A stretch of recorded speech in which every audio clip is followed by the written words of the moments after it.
Good morning, कैसे हैं? आशा करते हैं आप ठीक होंगे। और आज मैंने जो पिछले वीडियो में चर्चा करा था, जो मैंने सिलेबस लेके आया था और उस सिलेबस में बात किया था कि हम वर्ड्स पावर वोकैबुलरी पे काम करेंगे, तो आज मैं आपके लिए लेके आया हूँ वोकैबुलरी और उसके आगे की फिर चर्चा करेंगे। तो let's see the first thing that without words power we can't improve ourself. मैंने पहले भी कहा था कि जब तक हमारे पास वोकैबुलरी नहीं होगा, जब तक हमारे पास वर्ड्स पावर नहीं होंगे, तब तक हम इंग्लिश को अच्छा नहीं कर सकते हैं। और इसी के लिए मैंने छोटे छोटे वर्ड्स, कलेक्शन ऑफ वर्ड्स लाया हूं मैं आपके लिए, जिससे कि आप उस वर्ड्स पे सेंटेंस बनाएंगे और उस वर्ड्स से आगे बढ़ेंगे। जो वर्ड्स हैं आप देख सकते हैं बोर्ड पे बहुत सारे वर्ड्स लिखे हुए हैं और आपके लिए मैंने हर दिन का एक सीरीज बनाया हूं कि जितने भी वर्ड्स होंगे उसका एक एग्जाम्पल। आपको इसमें करना क्या है मैं आपको अभी बता देता हूं। मैं एक वर्ड है मेरे पास, उसका मीनिंग है, उसका एग्जाम्पल है। आपको ये तीनों चीज बताया जा रहा है। वर्ड का मोड कैसा है, मतलब वो क्या है, नाउन है, वर्ब है, प्रीपोजिशन है, ये मैंने लिखा हुआ है यहाँ पे। आपको करना क्या है कि that what you will have to do, you will have to make examples after it और you will have to use it. सबसे इंपॉर्टेंट काम है कि आप जो भी वर्ड्स पर पढ़ेंगे उस वर्ड्स के एक दूसरा सेट ऑफ एग्जाम्पल आपको तैयार करना है और उसको कमेंट बॉक्स में कमेंट भी करना है। तो मीन्स जो भी आप इस वीडियो को देखेंगे, आप इस वर्ड पे एक एक्स्ट्रा एग्जाम्पल बनाएंगे और उसको यूज करेंगे। But you will have to use it in a proper way. तो चलिए हम वर्ड्स को डिस्क्राइब करते हैं। जो हमारा पहला वर्ड है आज का, वो है एक्सेप्ट। इसका ये वर्ब है, इसका मतलब होता है स्वीकार करना। स्वीकार करना का मतलब जो हम चीज को एक्सेप्ट करते हैं, स्वीकार करते हैं। और इसका एक एग्जाम्पल मैं आपको बताऊं, that you don't accept it. तुम इसे स्वीकार नहीं करते हो, you don't accept it, right. If you talk about the next word, हम अगर इसकी बात करें तो इसका यहाँ पे एक अब्यूज है। जैसे हम अब्यूज गाली देते हैं, हम किसी को अगर गाली देना हो तो हम उसके लिए यूज करते हैं अब्यूज। अब्यूज का मतलब होता है गाली देना, ये भी एक वर्ब है, राइट। हम जब गाली देते हैं तो हम कहते हैं कि मैं तुम्हें गाली नहीं देना चाहता हूं, I don't want to abuse you, मैं तुम्हें गाली नहीं देना चाहता हूं। He wants to abuse you, वह तुम्हें गाली देना चाहता है। तो we can make such sentences, क्योंकि हम ये हर दिन बोलते हैं और इस तरह के सेंटेंसेस जब हम यूज करेंगे तो हम अपने इंग्लिश को और इम्प्रूव कर सकते हैं। टॉकिंग अबाउट द नेक्स्ट, जो तीसरा वर्ड है हमारे पास, वो है एक्ट। एक्ट का मतलब होता है कार्य करना, एक्ट का मतलब होता है अभिनय करना। तो ये जो एक्ट है, इसका एक एग्जाम्पल मैंने लिखा है, ही एक्टेड वेल, उसने बेहतरीन अभिनय किया। उसका जो अभिनय था, उसकी जो एक्टिंग थी वो अच्छी थी। तो what I wrote here, I wrote he acted well, उसने बेहतर अभिनय किया। हम इसको दूसरे शब्दों में ऐसे दूसरा सेंटेंस अगर बनाना चाहें तो I can see that you should act on my advice. आपको मेरे एडवाइस पे, आपको मेरे विचार पे सोचना चाहिए, कार्य करना चाहिए। You should act on my advice, मेरा जो विचार दिया गया आपको, that we can make such sentences. Talking about the fourth, जो चौथा सेंटेंस है हमारे पास, वो है अक्रॉस। अक्रॉस एक प्रीपोजिशन है और इसका मतलब होता है पार, राइट। तो I rain across the park, मैं दौड़ा पार्क के उस पार, राइट। तो क्या होगा, आई रैन अक्रॉस द पार्क। तो आपको इस पे एक और सेंटेंस बनाना है जो आप बनाएंगे, उम्मीद है ऐसा, और इसको आप पढ़ेंगे भी, आपको इसको याद भी करना है, right. Talking about the fifth, that is adjust. ये क्या है, इसकी प्रोनाउंसिएशन क्या होती है, दैट इज एडजस्ट। इसको बहुत लोग एडजस्ट कहते हैं, दैट इज व्हाट, एडजस्ट। इसका मतलब होता है समायोजित करना या मिलाना। हम जिस इन्वायरमेंट में, मैंने यहाँ पे लिखा है कि आई एडजस्ट इन दिस इन्वायरमेंट, मैं इस इन्वायरमेंट में एडजस्ट हो गया, मैं इस इन्वायरमेंट में आके एडजस्ट हो गया, मतलब आके समायोजित हो गया आप कह सकते हैं। मैं इस इन्वायरमेंट में, मैं इस वातावरण में आके रम गया, रह गया। तो that we can say that we use that term adjust for it. Talking about the next, that is admit. Admit का मतलब ही स्वीकार करना होता है। अगर हम एडमिट का यूज करें तो इसका मतलब ही स्वीकार करना होता है। तो मैंने लिखा है कि आपको अपने गलतियों को स्वीकार करना चाहिए। तो that you should admit your mistakes. आपको अपनी गलतियों को क्या करना चाहिए, स्वीकार करना चाहिए। जब हम अपनी गलतियों को स्वीकार करते हैं, जब अपने मिस्टेक्स को स्वीकार करते हैं, राइट, तो हम यहाँ कहते हैं कि you should admit your mistakes. Admit का मतलब यहाँ पे आप देख रहे हैं, एडमिट को मैंने अंडरलाइन किया है, इसका मतलब होता है स्वीकार करना।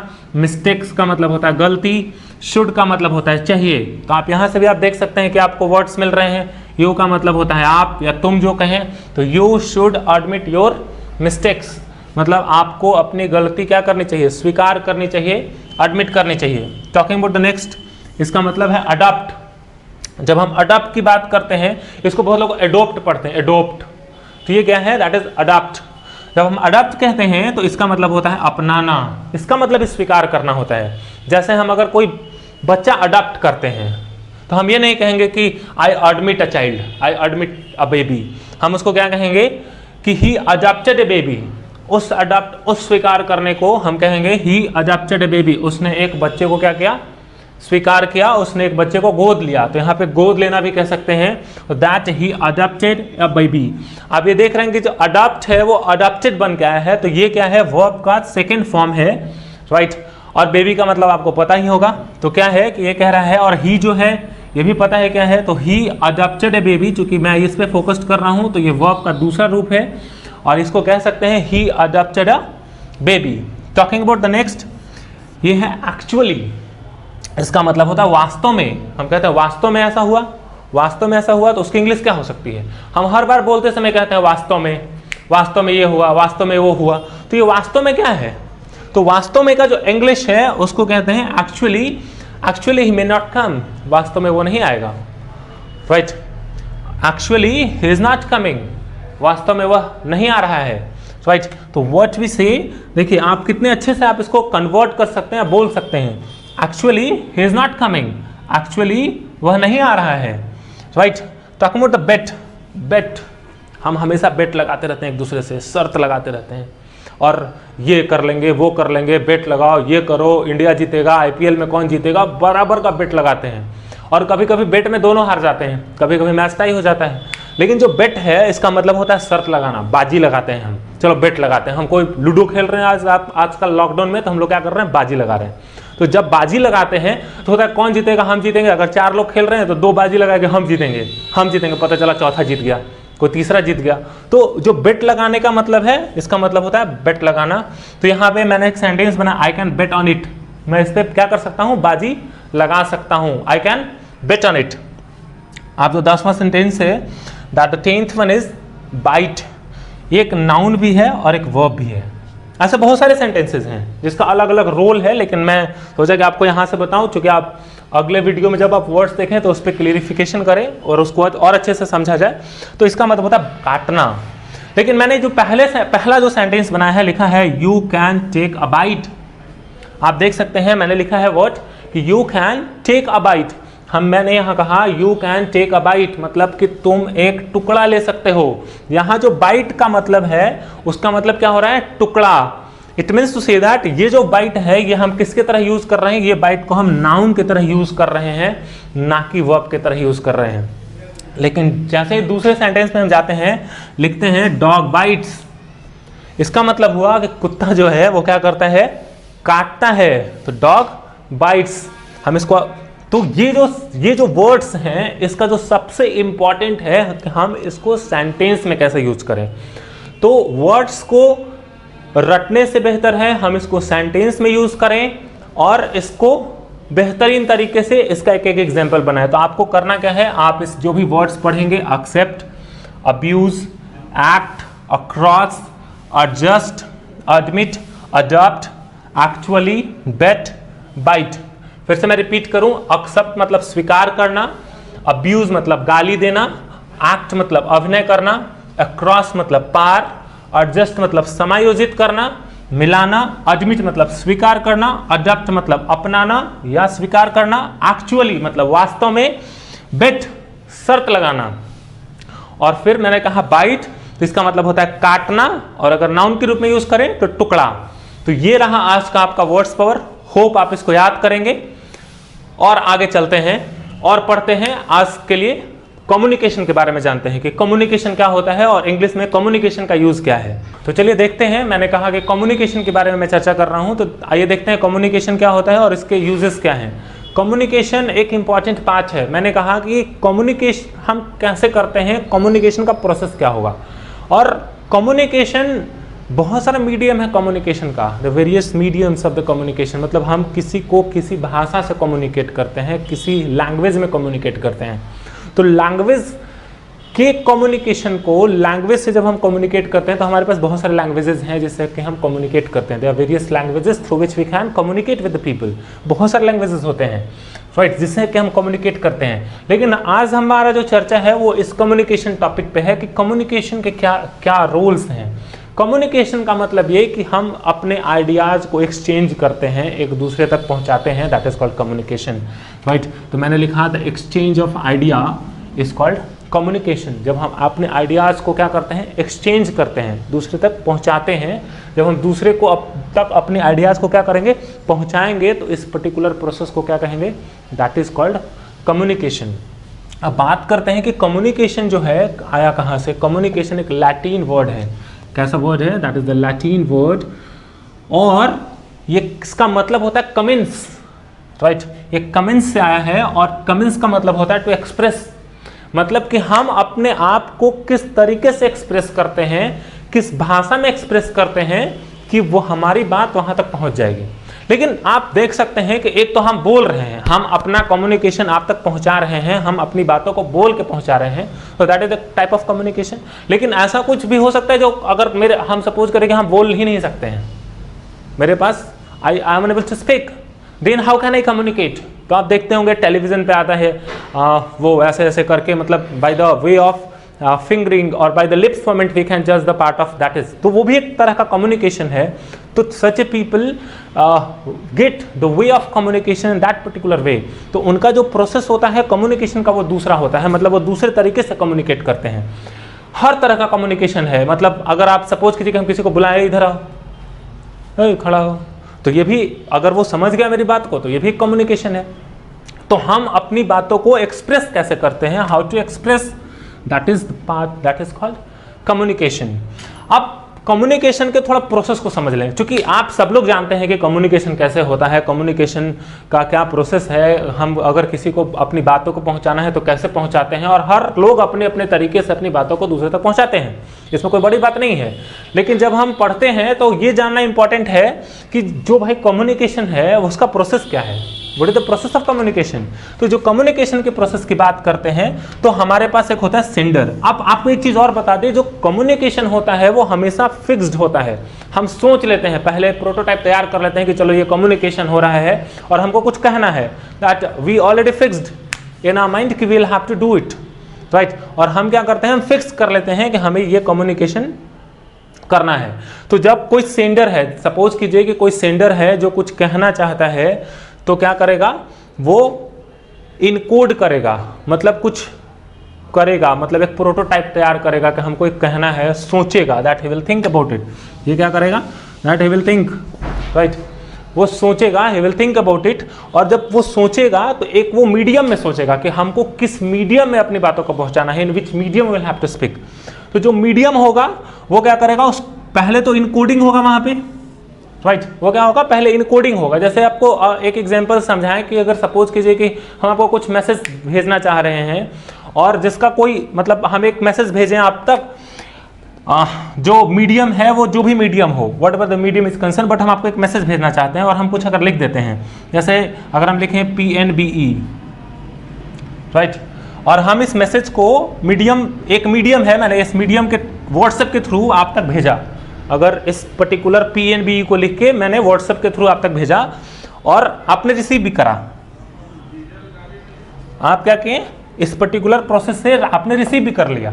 लेकिन जब ये रिसीव किए तो आपको समझ में नहीं आ रहा है कि PNBE क्या है, तो कम्युनिकेशन नहीं हुआ, मतलब हम अपनी बात को आप तक नहीं पहुंचा पाए। सब चीज मौजूद है, despite I am unable to convey the message, ये पूरा प्रोसेस है, हम आपको कन्वे नहीं कर पाए। दूसरा क्या है, अगर हम यहाँ बैठे हुए हैं और आप उधर देख रहे हैं, हम आपको ऐसे आपको बुला रहे हैं और आपका ध्यान कहीं और है, हम बोल रहे हैं नोट डाउन, और आप कहाँ हैं, तो आप कहीं और देख रहे हैं, आप लूडो खेलने में व्यस्त हैं, आप PUBG खेल रहे हैं, आपका ध्यान ही नहीं है, तो मेरा कम्युनिकेशन इफेक्टिव हुआ, बिल्कुल नहीं हुआ। तो कम्युनिकेशन को इफेक्टिव करने के लिए मतलब उसका समझना जरूरी है, और जब हम समझेंगे तो उसको क्या कहेंगे, डिकोड करना जरूरी है। अगर हम इसको डिकोड कर लिए कि नहीं भाई PNBE का मतलब क्या हुआ, पटना, तो हम डिकोड कर लिए कि इसका मतलब ये हुआ। जैसे अभी आप इंग्लिश लैंग्वेज में आप देखते होंगे कि कोई नाइट लिखता है, अभी आप नया रिसर्च है, अगर कोई नाइट लिखता है तो ऐसे लिख दे आप व्हाट्सएप में देखते होंगे नाइट लिखता है, तो ये तो मेरे को पहले समझ में नहीं आया कि क्या है, मतलब कोई हमको ऐसा रात में लिख रहा था और I am unable to understand what is this, लेकिन फिर समझ में आया कि नहीं ये नाइट है। तो अगर आप देखेंगे तो ये क्या है, मतलब कि जो सेंडर मैसेज सेंड कर रहा है और वो रात में ये लिख रहा है NI और 8 लिखा हुआ है, तो I am unable to understand कि ये क्या है भाई, इसको क्या पढ़ेंगे, इसको क्या समझेंगे। लेकिन जब समझ में आया, तो जब मैंने जब ये डिकोड हुआ तो पता चला कि ये नाइट है। तब क्या हुआ, तब ये कम्युनिकेशन कंप्लीट हुआ, तब इसको कहेंगे एक प्रोसेस ऑफ कम्युनिकेशन हुआ। ये जो कम्युनिकेशन हुआ ये कंप्लीट कम्युनिकेशन हुआ। Then we can say that कि नहीं चलो जो मेरा प्रोसेस हुआ वो कंप्लीट हुआ। जैसे आपको दूसरा एग्जांपल से समझाते हैं। You can take the example कि मैंने आपको कुछ लिख के व्हाट्सएप करा और आप क्या किए, उस व्हाट्सएप मैसेज को पढ़ लिए और रिस्पॉन्ड नहीं किए। तो जैसे मैंने आपसे बोला कि चलो हम कल 10 बजे मिलते हैं, कल 10 बजे दिन में मिलते हैं, आप तक वो मैसेज पहुंच गई, आप उस मैसेज को समझ भी गए। और जब आप समझ गए, तो जब आप वो समझ गए, आप उस चीज को समझ गए, तो जरूरी नहीं है कि आप उसको रिस्पॉन्ड नहीं करें। मेरी बात आप तक पहुंच गई, दैट इज एनफ। और वो एक कम्युनिकेशन है, that is the part of communication. मैंने अपने बात को आप तक पहुंचा दी और आप उस बात को सीधा समझ गए, that is the part of also communication. वो भी पार्ट है कम्युनिकेशन का। तो ये है कम्युनिकेशन का प्रोसेस। अब चर्चा ये करना है कि कम्युनिकेशन का टाइप क्या है। तो there are 2 types of communication, that is the verbal communication and second one is non verbal communication.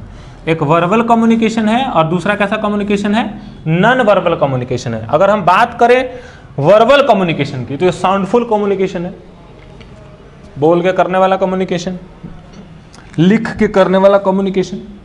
मगर कुछ लिख दिए, कुछ बोल दिए, तो एक ऐसा कम्युनिकेशन है, वर्बल कम्युनिकेशन इसको कहते हैं। और नॉन वर्बल कम्युनिकेशन क्या है, soundless communication, that is the non verbal communication. तो हमारे पास जो कम्युनिकेशन है वो 2 टाइप का है, that is the verbal communication and second one is non verbal communication. तो होप आप समझ रहे होंगे कि जो कम्युनिकेशन का प्रोसेस है वो ये है कि हम किस तरीके से कम्युनिकेट करें, उसमें किन किन चीज़ों की ज़रूरत होती है। और ये इंग्लिश में इम्पॉर्टेंट है। ये इसलिए इम्पॉर्टेंट है क्योंकि जब हम किसी से कम्युनिकेट करते हैं, सपोज करें कि आप यहाँ से किसी दूसरे कंट्री में गए और आपको सिर्फ एक ही भाषा आती हो, वो हिंदी है, that you know only the language that is Hindi and you don't know how to communicate, आप उस भाषा को नहीं जानते हैं, then how will you communicate? तो आप तो सब चीज़ कर रहे हैं, आप सेंडर हैं, आपके मन में बात है, आप प्रो थिंक कर चुके हैं कि हमको क्या बोलना है, और जो सामने वाला है आपके बात को डिकोड ही नहीं कर रहा है, तो आपका कम्युनिकेशन नहीं होगा। तो चीज़ों को डिकोड करने के लिए, चीज़ों को समझने के लिए दैट कम्युनिकेशन इंपॉर्टेंट है। एक माध्यम जरूरी है और एक लैंग्वेज जरूरी है, और उस लैंग्वेज, वो जो लैंग्वेज है, that language is called English. अगर वो हमारे पास होगा, by which we can communicate in the process, in the prospective way, और इन प्रॉपर वे, और इन इफेक्टिव वे। तो effective way of communication is English, and the communication is a term, that's why the chapter communication is very important for us. ये chapter जो communication है ये बहुत important, it's very very important, by which we can enhance, by which we can learn English. That's why that I taught you the communication. इसलिए मैंने आपको आज ये communication की चर्चा करी। चलिए, तो अभी हम लोगों ने communication की चर्चा करा और communication जाना कि कितने तरह का communication होता है, verbal communication, non verbal communication। और उसके बाद जो हम लोग grammar portion की जो हम लोग चर्चा करने वाले हैं, जो उसमें सबसे important होता है वो होता है parts of speech। तो सबसे पहले आइए समझते हैं कि parts of speech होता क्या है, इसको कहते क्या है। Means today we're gonna discuss about the parts of speech and we'll try to know that what is the meaning of parts of speech. So how can we define the parts of speech? So let's see the definition. Parts of speech क्या है? If you want to understand, तो मैं आपको बताऊँ, parts of speech एक sentence में अलग अलग words होते हैं और सारे word का कोई ना कोई speech है, मतलब सारे words का कोई ना कोई job है, और वो जो job define कर रहा है, मतलब सारे words का जो job है वो क्या है, उसका क्या है, वो parts of speech है। तो मैंने यहाँ पे लिखा a name given to a word based on its job। कहाँ पे? in a sentence। फिर से समझिए, a name given to a word based on its job in a sentence is called what? It's called parts of speech।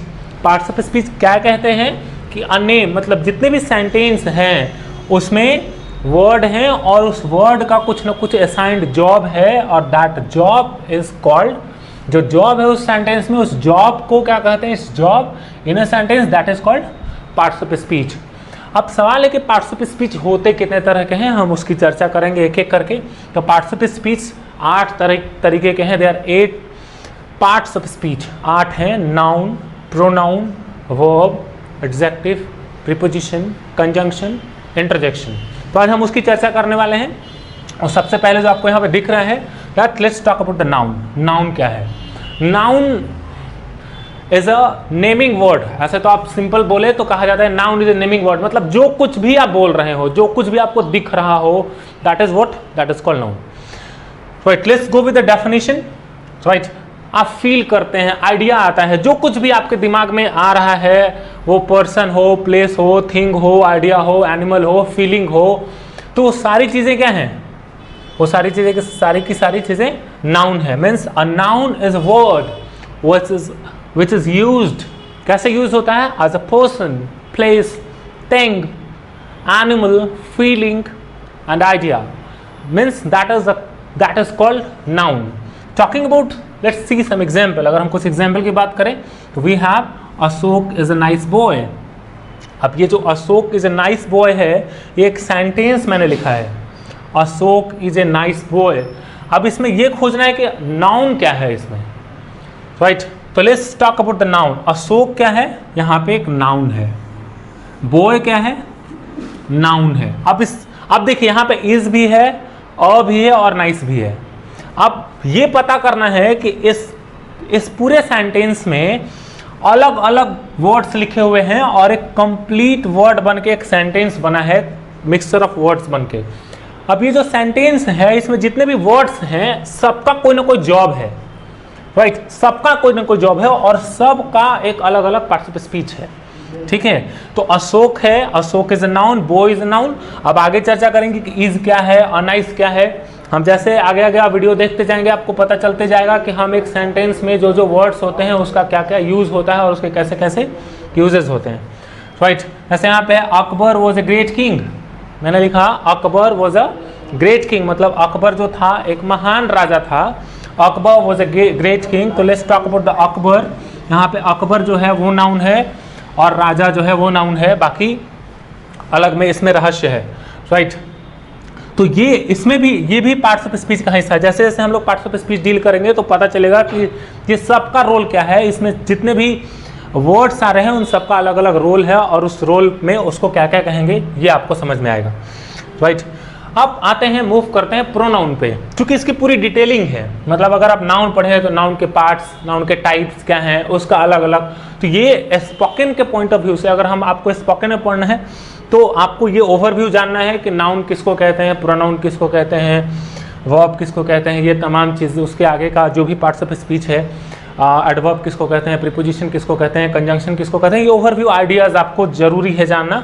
लेकिन अगर आप इसकी detail में जाना चाहें तो फिर हम कॉम्पिटिटिव इंग्लिश की चर्चा करेंगे और उसमें फिर पढ़ेंगे कि ये क्या क्या है। अगर आप डिटेलिंग के लिए जानना चाहें तो सेफ हैंड्स के फाउंडेशन पे आपको अभिषेक आनंद सर मिलेंगे जो आपको बताएंगे कि इसके डिटेल में क्या क्या चीज़ें हैं। और उसके लिए भी हमारे पास, आप जैसे ही आप यूट्यूब में जाएंगे और तमाम तरह की वीडियोज़ हैं और आपको क्लासेस भी मिलेंगी। अगर आप उसको पहले देखिए, अगर आपको लगे कि हमको क्लास करने की ज़रूरत है इन डिटेल, और मैं आपको पहले भी वादा कर चुका हूँ कि जो भी चीज़ें आपको मिलेंगी वो ग्रेड 1 का मिलेगा, इसमें कहीं कोई कोताही नहीं होगी। तो वो तमाम चीज़ें आपको मिलती रहेंगी।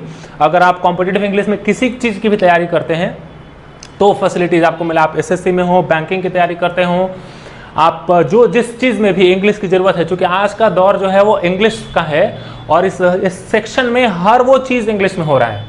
तो आप जिस भी एग्जाम की तैयारी करते हो, अगर आपको उसको पढ़ने की ज़रूरत है तो कहीं नहीं जाना है कि that we are on the platform. हम आपको वो भी चीज़ प्रोवाइड कराएंगे। आप उस पर्टिकुलर यूट्यूब चैनल के और वीडियोज़ में देख सकते हैं कि उसमें कॉम्पिटिटिव इंग्लिश की भी वीडियोज़ हैं। और अगर आपको उसमें डिटेल पढ़ना है तो वहाँ जा सकते हैं। लाइव क्लासेस के थ्रू अभिषेक आनंद से जुड़ सकते हैं और उसमें हम लोग भी हेल्प करने वाले हैं। तो जितनी भी तरह की आपको मदद होगी वो आपकी करी जाएगी और कहीं से संकोच नहीं करना है कि कैसे पूछना है। आप पूछने के लिए आपके पास अलग अलग पोर्टल हैं, आप व्हाट्सएप कर सकते हैं। अभी चूँकि ऑनलाइन क्लासेस चल रहा है, आप व्हाट्सएप कर सकते हैं, आप फ़ोन कॉल्स कर सकते हैं, आप कमेंट बॉक्स में मैसेज कर सकते हैं, आप टेलीग्राम चैनल पे पूछ सकते हैं। तो आपके पास अलग अलग प्लेटफॉर्म्स हैं जिससे कि आप क्वेश्चन कर सकते हैं, क्यूरी कर सकते हैं। और हम लोग एक दिन ऐसा रखेंगे जिसमें जितने भी लोग हैं एंटायर, जितने भी जुड़े हुए लोग हैं, हम लोग मीट ऐप पे या फिर गूगल डुओ पे जो लाइव चैट होता है या फिर जूम पे हम लोग आएंगे और आपको जितने भी प्रॉब्लम्स हैं उसका सॉल्यूशन भी किया जाएगा, हम आपसे बात भी करेंगे। तो दैट इज़ द वे। तो जो भी प्रॉब्लम है उसको सॉल्व करने की कोशिश करेंगे। तो ये मैं नाउन की चर्चा कर रहा था। चलिए आगे बढ़ते हैं टॉपिक पे। Now talking about the pronoun. कहा जाता है प्रोनाउन इज अ वर्ड, मैंने यहाँ लिखा है pronoun is a word used to replace the noun. इसको हम दूसरे शब्द में ये भी कह सकते हैं pronoun is a word which is used to instead of noun. Instead का मतलब होता है के बदले में, मतलब नाउन को जो सपोर्ट करे, नाउन का जो सहायता करे। मतलब कि अगर सपोज कीजिए कि हम यहाँ पे नहीं हैं, हम यहाँ पे चले गए यहाँ से और मेरे बदले में कोई सपोर्ट करने मेरे को आ गया, अगर कुछ वैसे मतलब वो जो सपोर्ट कर रहा है, जो सपोर्टिंग एक्टिविटी है, जो सपोर्ट करने वाला है, वो उसके बदले में आ रहा है, जो नाउन है उसके जगह पे कुछ आ रहा है, तो उसको क्या कहेंगे? That is called pronoun. या फिर उसको कह सकते हैं pronoun is a word used to replace, जो रिप्लेस कर रहा है किसको? तो नाउन को। जो नाउन को रिप्लेस कर रहा है उसको हम क्या कहेंगे? उसको प्रोनाउन कहेंगे। और इसका भी इंग्लिश में उतना ही इंपॉर्टेंट है। आप आइए एग्जाम्पल से समझते हैं कि इसमें प्रोनाउन कहाँ है और प्रोनाउन का कैसे यूज करते हैं। Let's talk about it. यहाँ पे मैंने एक एग्जाम्पल लिखा है, Preeti is a good teacher. Preeti एक अच्छी शिक्षक है। Preeti is a good teacher. She loves teaching. वह पढ़ाना क्या करती है? पढ़ाने से प्यार करती है और पढ़ाती है। सी लव्स टीचिंग। तो प्रीति इज अ गुड टीचर मैंने कहा, तो प्रीति एक नाउन है और प्रीति के जगह पे यहाँ पे किसका यूज करा गया है? शी का यूज मैंने करा है। तो यहाँ पे Preeti is a good teacher, she loves teaching. It means क्या हुआ कि जो सी आया है वो किसके लिए आया है? प्रीति के लिए आया है। अगर हम यहाँ पे ये कहते हैं Preeti is a good teacher, Preeti loves teaching, तो ये सेंटेंस क्या होता? बोरिंग होता और ये सेंटेंस भद्दा लगता कहने में। इसके लिए हम लोग इसको और कंफर्टेबल और इफेक्टिव बनाते हुए हम यहाँ पे किसका यूज कर रहे हैं? प्रोनाउन का यूज कर रहे हैं। और हम क्या कह रहे हैं? Preeti is a good teacher, she loves teaching. उसी की तरह से मैंने यहाँ पे एक दूसरा एग्जाम्पल लिखा है जिससे आपको और समझ में आया। Rohan is absent. रोहन क्या है? एब्सेंट है, छुट्टी पे है, बिकॉज ही इज इल। अब यहाँ पे बिकॉज जो है, कुछ लोग इसको बिकाउज पढ़ते हैं, बिकॉज, इट्स बिकॉज। तो जो बिकॉज है इसका जो यूज है ये क्या है? That is conjunction. ये क्या कर रहा है? जोड़ने का काम कर रहा है, जो हम आगे आने वाले मतलब आगे पार्टिसिपल स्पीच में उसकी चर्चा करेंगे। तो Rohan is absent because he is ill. क्यों एब्सेंट है? तो वह बीमार है। तो वह जो आ रहा है, जैसे आप हिंदी में समझें, हिंदी से समझे, रोहन आज एब्सेंट है, Rohan is absent, Rohan absent है, रोहन छुट्टी पे है, बिकॉज क्योंकि he is absent, sorry he is ill, वह क्या है? बीमार है। तो अब मैंने जो यहाँ पे ही की चर्चा करा, that he is a pronoun. किसके जगह पे आया है? फिर से आप समझिए, किसके जगह किसको रिप्लेस किया है? रोहन को रिप्लेस किया है। और रोहन को रिप्लेस करने के बाद क्या है यहाँ पे? ही आया है। तो ही जो हुआ वो क्या हुआ? बताइए क्या हुआ? ही हुआ प्रोनाउन। तो that is Rohan is absent because he is ill. Talking about the third, मैंने यहाँ पे चर्चा करा वर्ब का। आपको एक चीज बता दूं, जो वर्ब है that is a very very important part of the grammar. ये बहुत इंपॉर्टेंट पार्ट है और स्पेशली स्पोकन इंग्लिश में जितने भी वर्ड्स और जितने भी सेंटेंसेस हम बनाते हैं वो किस पे बेस्ड होता है? That is based upon the verb. तो वर्ब का जो चर्चा है दैट इज वेरी इंपॉर्टेंट। और वर्ब आपको जानना जरूरी है कि हम वर्ब का कैसे यूज करेंगे आने वाले क्लासेस में। जो हमारे टेंसेस है वो वर्ब बेस्ड होता है। कम्युनिकेशन में जब हम अगर आप ट्रांसलेशन की बात करते हैं तो वर्ब बेस्ड होता है। तो मैक्सिमम जो इंग्लिश है वो किस पे बेस्ड है? वर्ब पे बेस्ड है। तो आइए वर्ब को समझते हैं क्या होता है। Verb is a word used to express an action state. Action को एक्सप्रेस करता है। एक्शन का मतलब काम को एक्सप्रेस करता है। इसको हिंदी में क्रिया भी कहते हैं। एक्शन का मतलब क्या होता है? काम को एक्सप्रेस करता है। फिजिक्स पढ़े होंगे, वहां पे एक्शन, जो भी हम एक्शन करते हैं, जो भी हम काम करते हैं, हमारा जो भी वे होता है, वट एवर द मीन्स, जो हम काम करते हैं, जो जहां से काम का बोध हो, हिंदी में कहा जाए जहां से काम का बोध हो, जहां से हम काम को एक्सप्रेस करें, that is called what? That is called verb. जहां से हम काम का बोध करते हैं उसको क्या कहते हैं? वर्ब। और वर्ब की जो हम चर्चा करेंगे, verb is a word used to express an action और स्टेट। तो उसको हम क्या कहेंगे, दैट इज कॉल्ड वर्ब। अब मैंने कुछ एग्जाम्पल लिखा है यहाँ पे, I am writing a letter. मैंने क्या कहा, I am writing a letter. आप इसमें समझिए कि इसमें जो वर्ब है वो क्या है।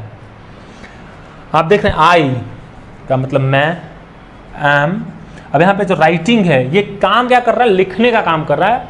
It is working for writing. ये जो आदमी है, मैं जो क्या कर रहा हूँ, लिखने का काम कर रहा हूँ। तो जो लिखना है वो क्या है, जो लिखना है वो वर्ब है, दैट इज कॉल्ड वर्ब। जैसे यहाँ लिखा आई एम अ टीचर, क्या हूँ, मैं एक शिक्षक हूँ। अब यहाँ पे वर्ब क्या है, तो यहाँ पे ये वर्ब हो गया, राइट। जो एम है that it is working like as a verb. अब यहाँ पे he goes to market, he goes to market. अब ये जो चर्चा करने वाली बात है, जो हम आने वाले क्लासेस में बात करेंगे जब हम टेंस पढ़ेंगे, तो इसके लिए आपको ये सीरीज में बने रहना जरूरी है कि ही गोज टू मार्केट। चलो ठीक है, तो ही के साथ हम गोज यूज करें, मतलब इस तरह के जो सेंटेंसेस बन रहे हैं वो क्यों बन रहे हैं, कैसे बन रहे हैं, इसको आने वाले क्लासेस में हम चर्चा करेंगे। फिलहाल हम वर्ब के डेफिनेशन पे बात कर रहे हैं और उसके एग्जाम्पल्स की बात कर रहे हैं। तो मैंने कहा ही गोज टू मार्केट। अब ये जो गोज है ये क्या है, ये जो गोज है ये वर्ब का फिफ्थ फॉर्म है, राइट। और ये क्या कर रहा है, ही गोज टू मार्केट, मतलब कि वह बाजार क्या करता है, जाता है। तो जाना जो है ये काम दिखा रहा है। जाना क्या है, इट शोज द एक्शन। और जब हम एक्शन की बात करते हैं तो वर्ब की बात करते हैं। तो जो गोज है वो क्या हुआ, वो वर्ब हुआ। और इसको इसके बाद हम अगले पार्ट्स ऑफ स्पीच की चर्चा करेंगे, एडजेक्टिव की चर्चा करेंगे। तो चलते हैं वर्ब के बाद जो सबसे इंपॉर्टेंट है वो एडजेक्टिव है। हम लोग एडजेक्टिव की चर्चा करते हैं और एडजेक्टिव के बारे में जानते हैं कि क्या होता है। तो let's talk about the definition of adjective. An adjective is a word. Adjective एक वर्ड है used to add something to the meaning of noun. इसमें क्या होता है, इसका मतलब हम अलग अलग तरीके से इसको डिफाइन कर सकते हैं। चलिए हम कुछ और डेफिनेशन बताते हैं जिससे एडजेक्टिव और आसान हो जाए। सबसे पहली बात तो ये कि adjective is a very essential part of English. मतलब कि हम इंग्लिश को ब्यूटीफाई करने के लिए एडजेक्टिव का यूज़ करते हैं। एडजेक्टिव का यूज़ किसी भी नाउन को और प्रोनाउन के गुडनेस और बैडनेस बताने के लिए भी करते हैं। लेकिन अगर किसी नाउन के मीनिंग में अगर हम कुछ ऐड भी कर दें, that is also called, right. हम कुछ भी ऐड करते हैं, सिंपल आप समझिए कि वो क्या होता है, दैट इज कॉल्ड एडजेक्टिव। तो ये डेफिनेशन जो कह रहा है, an adjective is word which adjective is a word used to add something to the meaning of noun is called adjective. इसको क्या कहेंगे, दैट इज कॉल्ड एडजेक्टिव। आप इसको अलग अलग तरीके से आपको बताया भी गया है और आप समझते भी हैं। और आपको अलग अलग जगह पे कहीं आपको ये बताया गया कि नाउन और प्रोनाउन की विशेषता बताने वाले को विशेषण कहते हैं। तो एडजेक्टिव का जो हिंदी है वो क्या है, विशेषण है। तो आप ये भी समझ सकते हैं कि विशेषण मतलब जो विशेषता बताए, किसका, तो नाउन और प्रोनाउन का। जो विशेषता बता रहा है उसको क्या कहेंगे, एडजेक्टिव कहेंगे, दैट इज कॉल्ड एडजेक्टिव। तो जो विशेषता बता रहा है, जो उसकी क्वालिटी बता रहा है, जो उसके गुण को बता रहा है, जो उसको अवगुण को बता रहा है, जो उसमें क्वालिटी क्वांटिटी ये सब चीज़ें अगर बता रहा है कुछ उसमें, तो वो सारे को क्या कहेंगे, दैट वी कॉल एडजेक्टिव। उसको हम एडजेक्टिव कहते हैं। टॉकिंग अबाउट, अगर हम इसकी बात करें, अगर हम इसकी एग्जाम्पल्स की बात करते हैं, तो मैंने यहाँ पे लिखा है she is a brave girl, right. तो हम अगर आप पढ़े होंगे तो आपको ये पता चला होगा कि सी क्या है, गर्ल क्या है, ये सब आपको पता है, चूंकि हम इसकी पार्ट्स ऑफ स्पीच में चर्चा कर रहे हैं और अभी आगे भी करेंगे। तो चूंकि इसकी चर्चा कर चुके हैं, अब यहाँ पे हम बात कर रहे हैं ब्रेव की। ब्रेव का मतलब क्या होता है पहले जान जाए। ब्रेव का मतलब बहादुर, ठीक है। लड़की का मतलब आपको पता ही होगा, लड़की, आप हर दिन गर्ल का मतलब पता ही होगा कि क्या होता है, राइट। तो गर्ल का मतलब लड़की, और शी मतलब एक लड़की के लिए कहा जाता है वह, सी इज अ ब्रेव गर्ल, तो वह कैसी लड़की है, तो सी इज अ ब्रेव गर्ल। और जो ब्रेव गर्ल है, ब्रेव का मतलब क्या हुआ, बहादुर है। तो अगर कोई पूछा कैसी लड़की है, तो बहुत बहादुर, वो बहादुर लड़की है। जब हम बहादुर की बात कर रहे हैं, ब्रेव की बात कर रहे हैं, तो ये क्या बता रहा है, it is showing the quality of what, the girl. और गर्ल क्या है, नाउन है। तो जो क्वालिटी बता रहा है वो क्या होगा, दैट इज, ये जो क्वालिटी बता रहा है और जो क्वालिटी है इसको क्या कहेंगे, दैट इज कॉल्ड एडजेक्टिव। इसको क्या कहेंगे, ये हमारा क्या हुआ, एडजेक्टिव हुआ। जैसे दूसरे एग्जांपल में, he is a tall boy, he is a tall boy, वह कैसा लड़का है, तो वह लंबा लड़का है। तो लड़का कैसा है भाई, तो लड़का लंबा है, he is a tall boy. तो जो टॉल हुआ वो क्या है, ये हमारा एडजेक्टिव है, दैट इज कॉल्ड एडजेक्टिव। अब यहाँ पे देखिए, ये जो दूसरा तीसरा एग्जाम्पल है, there are 20 boys in the class, there are 20 boys in the class, कितने बच्चे हैं क्लास में, तो 20 बच्चे हैं। देयर आर 20 बॉयज, कितने लड़के हैं, तो 20 लड़के हैं। कहाँ पे, तो क्लास में। तो क्लास में कितने बच्चे हुए, अगर ये बताना है तो ये जो 20 है ये क्या बता रहा है, इसकी क्वांटिटी को बता रहा है कि भाई कितने बच्चे हैं, ये नंबर्स डिनोट कर रहे हैं। तो ये कितने बच्चे हुए, 20 बच्चे हैं, 20 boys are there, that's why 20 is what, ये हमारा यहाँ पे क्या हो गया, एडजेक्टिव हो गया। तो ये ऐसे आपको समझना है और आपको और एग्जाम्पल्स भी बनाने हैं। तो आप ध्यान रहे कि जो भी आप पढ़ रहे हैं उसके एग्जाम्पल्स भी बनाएंगे, सेट ऑफ एग्जाम्पल्स बनाएंगे और उसको कमेंट में जरूर कमेंट करेंगे। एडजेक्टिव जैसे मैंने चर्चा करा नाउन का, मैंने चर्चा किया वर्ब का, मैंने चर्चा किया, अभी मैं एडजेक्टिव की चर्चा कर रहा हूँ। जब हम एडजेक्टिव की चर्चा करते हैं तो इस बात का भी ध्यान रखना है कि एडजेक्टिव सिर्फ यही नहीं है, एडजेक्टिव भी तमाम तरह के हैं, उसके बहुत सारे ग्रुप्स हैं, बहुत सारे एडजेक्टिव के रूल्स हैं और बहुत सारा एडजेक्टिव का पार्ट है और सब पार्ट स्पोकन में नहीं पढ़ना है।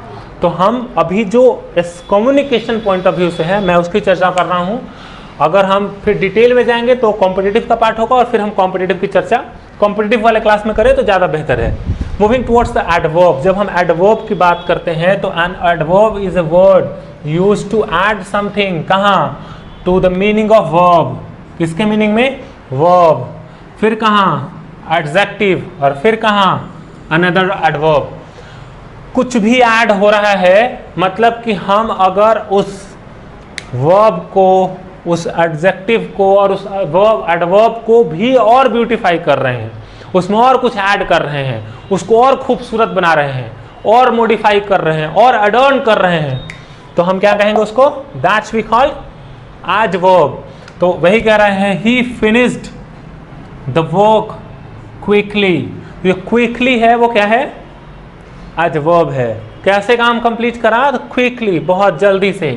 तो ये जो बना वो क्या है, दैट क्विकली, ये हमारा क्या हुआ, that is called adverb. See this flower is very beautiful, लोग इसको ब्यूटीफुल कहते हैं, ब्यूटीफुल नहीं है, आपको ध्यान में रखना है, this is not called beautiful, it's beautiful, right. The flower, इसको फ्लावर कहते हैं, बहुत सारे लोग क्या कहते हैं, फ्लावर। तो प्रोनाउंसिएशन में हमको क्या पढ़ना है इसको, इट्स फ्लावर। तो क्या है, दिस फ्लावर इज भेरी, लोग क्या कहते हैं, भेरी, आप सुने होंगे बहुत लोगों का जो टोन है या जो प्रोनाउंसिएशन है वो कहते हैं this flower is very beautiful. तो ऐसे नहीं बोलना है, इसको कैसे बोलना, ये सीखना है कि हमको बोलना कैसा है, और ये तो समझना ही है कि ये क्या है, how to speak, that is very important, कि हम कम्युनिकेशन को कैसे कम्युनिकेट कर रहे हैं ये बहुत इंपॉर्टेंट है। और यहाँ पे ध्यान देना है, हम एक एक वर्ड आपको बता रहे हैं। दिस फ्लावर, क्या बोलेंगे, फ्लावर। तो जब फ्लावर बोलेंगे तो हमारा जो वे ऑफ स्पीकिंग होगा वो लिप्स मूवमेंट के साथ होगा, हमारा जो लोअर लिप है वो अपर को टच करेगा। तो हम कैसे बोलेंगे, this flower, this flower is very, क्या बोलेंगे, वेरी, ना कि भेरी, क्या बोलेंगे, वेरी। और उसके बाद ब्यूटीफुल, क्या बोलेंगे, ब्यूटीफुल। तो this flower is very beautiful. अब यहाँ पे जो एडवर्ब है, the place of adverb is this very, क्या है, वेरी जो है हमारा वो क्या है, that is adverb. He runs very fast, वो दौड़ता है, कैसे दौड़ता है, बहुत तेज दौड़ता है। तो that very is what, adverb. Hope आप समझ गए होंगे। Now talking about the preposition. Preposition क्या है, आप समझ रहे होंगे, प्रीपोजिशन, राइट। अगर आप इसको तोड़ें तो आप समझते होंगे प्रीपोजिशन, पोजीशन से प्री मतलब क्या होता है, पहले। अब preposition is a word used with किसके किसके साथ, नाउन और प्रोनाउन। किसके साथ यूज हो रहा है ये, नाउन और प्रोनाउन के साथ। To show how the person और thing denoted by the noun और pronoun stands in the relation to something else, वो किस तरीके से खड़ा हो रहा है और वो किससे कैसे रिलेशन बना रहा है, इस पे डिपेंड करता है, राइट। और उसके जो नाउन प्रोनाउन के बीच में, ये जो नाउन के बीच में जो आ रहा है दैट इज कॉल्ड, आप यहाँ पे फिर से समझिए, उसको क्या कहेंगे, उसको प्रीपोजिशन कहेंगे। और प्रीपोजिशन जो है वो इंग्लिश का एक इंपॉर्टेंट हिस्सा है, it is also a very important part of English, right. तो फिर से समझिए, अ preposition is a word used with noun, किसके साथ, नाउन और प्रोनाउन, किसके साथ यूज हो रहा है, नाउन के साथ और प्रोनाउन के साथ, टू शो, क्या शो, हाउ द पर्सन और things denoted by the noun और pronoun stands in relation to the something else. तो इसको हम क्या कहेंगे, दैट इज कॉल्ड प्रीपोजिशन। जब हम प्रीपोजिशन की चर्चा करते हैं तो आपको एग्जांपल से और क्लियर होगा। जैसे मैं यहाँ लिख रहा हूँ going to market, going to market, आप इसको देखिए और पढ़ने का तरीका समझिए, गोइंग टू मार्केट है ना, तो what will have to read, going to market, हम क्या पढ़ेंगे, गोइंग टू मार्केट। तो जो टू है दैट इज कॉल्ड प्रीपोजिशन। यहाँ पे टू आ रहा है, मतलब ये बता रहा है कि हम कहाँ जा रहे हैं, तो हम मार्केट जा रहे हैं, इसलिए यहाँ पे to, it is what, it is called preposition. जैसे स्टूडेंट्स क्लास, स्टूडेंट्स क्लास, अगर हम दोनों अगर एक साथ अलग अलग लिखें स्टूडेंट्स, मैं चलो इनको मिटाता हूँ, स्टूडेंट्स क्लास, कोई मीनिंग नहीं है ना कोई रिलेशन है, लेकिन हम इसको रिलेट करते हैं तो सिर्फ एक प्रीपोजिशन डाल दें स्टूडेंट्स इन क्लास, तो हमारा यहाँ पे सेंस भी आ रहा है, मतलब भी पता चल रहा है और एक कंप्लीट सेंटेंस भी बन रहा है, भाई बच्चे कहाँ, क्लास में। तो स्टूडेंट्स इन क्लास, तो आप देख रहे हैं कि जो ये अंडरलाइन पार्ट हो गया वो क्या है, इन जो है वो क्या है, दैट इज कॉल्ड प्रीपोजिशन। ये प्रीपोजिशन की तरह काम कर रहा है। जैसे girl, the girl is found of music, तो आप यहाँ पे देख रहे हैं कि जो म्यूजिक है, जो फाउंड, जो म्यूजिक के पहले आया है ऑफ, ये क्या है, ये जो है प्रीपोजिशन है, ये क्या है, प्रीपोजिशन है। तो हम ऐसे प्रीपोजिशन का यूज करेंगे। चलिए अब आगे पढ़ते हैं। चलिए तो अब चर्चा करते हैं कंजंक्शन का। ये कंजंक्शन क्या है, कंजंक्शन इज अ वर्ड, ये कंजंक्शन एक वर्ड है जो क्या करता है, ज्वाइन करता है, किसको किसको ज्वाइन करता है, दो वर्ड्स को ज्वाइन करता है और सेंटेंसेस को ज्वाइन करता है। अगर हम जिसको भी ज्वाइन करना चाहें, वर्ड को ज्वाइन करना चाहें तो कर सकते हैं, और सेंटेंस को भी ज्वाइन करना चाहें, मतलब ये सेंटेंस को और वर्ड को एक्सटेंड करने में काम करता है ज्वाइन करके, क्योंकि हमको पता है कि ये, और इसको कंजंक्शन के साथ इसको क्या कहते हैं, कनेक्टर भी कहते हैं हम। ये क्या है, एक कनेक्टर है। कनेक्टर का काम क्या होता है, आप देखे होंगे इलेक्ट्रिसिटी स्विच में, हम अगर मोबाइल को बेड पे लेकर सोना होता है तो हम किसका यूज़ करते हैं, कनेक्टर का काम करते हैं, और उसको लंबा कर देते हैं और लेके आराम से वहाँ पे रख के और सो जाते हैं। कभी कभी क्या होता है कि अगर कूलर चलाना हो, स्विच बोर्ड कहीं है और कूलर यहाँ पे रखना हो, गर्मी का समय है अभी, तो हम लोग क्या करते हैं, वहाँ से कनेक्टर लगाते हैं और यहाँ पे लगा रख लेते हैं। तो इसी तरीके से इंग्लिश में भी कनेक्टर का काम करता है कंजंक्शन। कंजंक्शन ही कनेक्टर है, कनेक्टर ही कंजंक्शन है, ऐसा भी कह सकते हैं, राइट। तो टॉकिंग अबाउट द कंजंक्शन, मैंने डेफिनेशन की चर्चा किया और मैंने बताया कि कंजंक्शन क्या है, ये ज्वाइन करता है, किसको ज्वाइन करता है, मतलब ऐड करता है, ऐड करता है, किसको ऐड करता है, वर्ड्स को और सेंटेंसेस को ऐड करता है, राइट। जैसे 2 and 2 is 4, he is absent, आप यहाँ पे देखिए, यहाँ पे समझिए, ये सेंटेंस है दो। जैसे मैं आपको बताया था कि ही इज एब्सेंट, क्या है, ही जो है ये प्रीपोजिशन, ये प्रोनाउन है, एब्सेंट बिकॉज, एक सेंटेंस बन रहा है, he is absent because he is ill. तो आप देखिए दो सेंटेंस है, चलिए बिकॉज हम मिटा दे रहे हैं, अब देखिए he is absent, he is ill. अब ये जो दो सेंटेंस है दोनों अलग अलग लिखा हुआ है, ये समझ ही में नहीं आ रहा है कि इस दोनों सेंटेंस में क्या मिलान है, कोई रिलेशन है भी या नहीं है, कोई ऐड होगा कि नहीं होगा। तो अगर हम यहाँ पे लिख दें बिकॉज, तो क्या हो रहा है यहाँ पे, आप जैसे ही बिकॉज लिखते हैं तो ही is absent because hazel, right. तो आप जैसे ही लिखते हैं तो एक सेंस आ रहा है कि वह एब्सेंट है क्योंकि वह बीमार है। तो मैंने पिछले एग्जाम्पल में भी बताया था, सेम एग्जाम्पल रिपीट किया हूँ क्योंकि आप भूले ना, आप इससे कनेक्टेड रहें कि कंजंक्शन का यूज कैसे होता है। मैं जब वहाँ बता रहा था तो मैंने बताया था कि यही एग्जाम्पल दिया था और मैंने बताया था, और फिर यहाँ बता रहा हूँ कि जो बिकॉज हो गया ये क्या हो गया, दैट इज कॉल्ड कंजंक्शन। तो कंजंक्शन हम कैसे करते हैं, बट और एंड, ये सारे के सारे क्या हुए, कंजंक्शन हुए।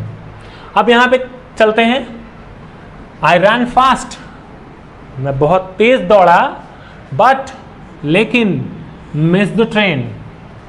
अब देखिए यहां पे मैं फिर से बता रहा हूं, आई रैन फास्ट, मैंने इलिप्सिस की चर्चा करी थी, मैं यहां पे कह सकता हूं आई रैन फास्ट, मैंने तेज दौड़ा but I miss the train. मैं यहां पे लिख सकता था I missed the train, but आप देख रहे होंगे मैंने यहां पे आई नहीं लिखा, आई को क्या किया, लीव आउट कर दिया। क्या किया, लीव आउट कर दिया, ओमिट कर दिया। ओमिट कर दिया मतलब मिटा दिया। मैं जो पिछले वीडियो में चर्चा किया था इलिप्सिस का, फिर यहां पे मैं चर्चा कर रहा हूं कि आप उसको भूले नहीं और उससे कनेक्ट करें। तो फिर आई रैन फास्ट, मैं तेज दौड़ा, बट ये बट किसका काम कर रहा है, ये कंजंक्शन का काम कर रहा है। बट किसका काम कर रहा है, कंजंक्शन का। मिस द ट्रेन, लेकिन फिर भी क्या हुआ, मैं ट्रेन को मिस कर गया, मेरी ट्रेन क्या हो गई, छूट गई। तो मैं यहाँ पे कह रहा हूँ, यहाँ पे जो आई था उसको मैंने ओमिट किया और ये बता रहा हूँ क्योंकि इसका इलिप्सिस में कोई यूज नहीं है, लेकिन फिर मैं बता रहा हूँ यहाँ पे कि मैंने जो कल चर्चा किया था कि हम एक सेंटेंस में वर्ड्स के रिपीटेशन को रोक सकते हैं। जैसे आप फिर से देखिए, आई रैन फास्ट बट यहाँ पे मैं लिख सकता हूँ आई मिस द ट्रेन, लेकिन मैंने क्या करा, मैंने यहाँ पे आई को ओमिट किया और जो ओमिटेड है, अब ये इसको जो हम बोलेंगे इसको क्या कहेंगे, इलिप्सिस। और जो ये किया गया प्रोसेस मतलब उसको बताए थे इलिप्टिकल। तो फिर मैं याद दिलाऊं कि जो बट है वो क्या है, दैट इज कॉल्ड कंजंक्शन। तो I ran fast but miss the train, मैं तेज दौड़ा इसके बावजूद मेरा क्या हुआ, ट्रेन छूट गया। अब आते हैं इसके बाद इंटरजेक्शन पे। Interjection it's very simple to say interjection is a word which express certain feelings। अगर हमें certain feelings को express करना हो, अचानक से कुछ होता हो तो हम express करते हैं। जैसे कभी कभी आप सुनते होंगे कि अगर बाढ़ कहीं आ गई हो और आपका कोई करीबी या कोई गरीब या कोई भी वो उसका बुरा हुआ हो, ठीक है, तो हम कहते हैं oh my God, oh my God, to be express like this, oh my God. अगर अचानक से किसी को चोट लग गया हो, आप सुने हो, आपको दुख पहुंचा हो, तो हम क्या कहते हैं, ओह।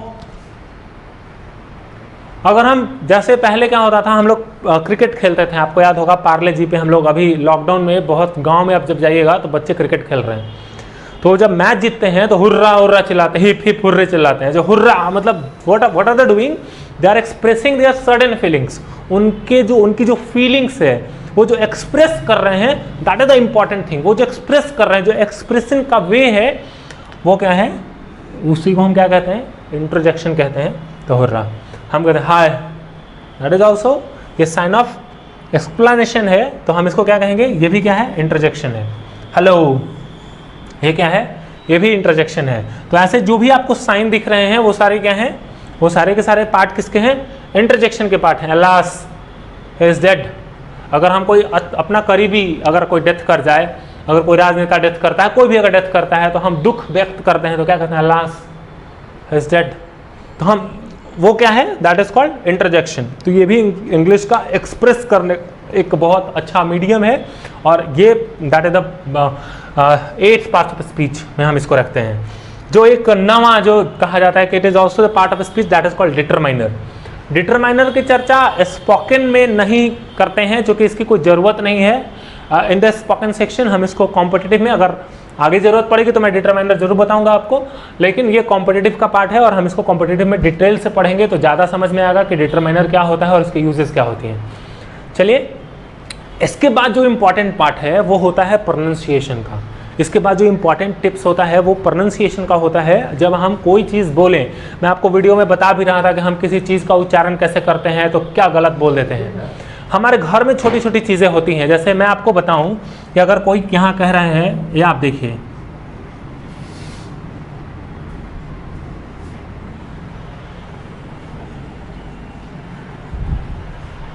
है ना, तो आप इसको देख सकते हैं। जैसे एक और हम लोग कहते हैं,